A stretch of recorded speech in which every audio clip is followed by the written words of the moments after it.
Well, for me, I'd say there is some consistency in terms of this sort of shift towards more assertive use of China's military tools. I think that actually, and I agree with folks like Rush Doshi who have written about this, that actually started under Hu Jintao because he saw China as having this great capability, but also combined with the sense that the US was sort of on an uneven footing after 2008, after the global financial crisis. And so you have a capability and a sense of ascendancy in China, but then also the sense that your major competitor is starting to falter. And now's the time to push.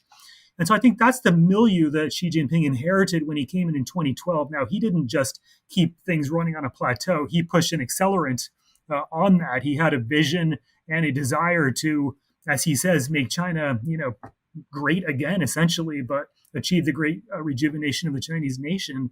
But that involves for Xi Jinping making progress on all of these unresolved territorial disputes, making progress on really reining in Taiwan independence, and giving China a lot of status on the global stage as a credible great power.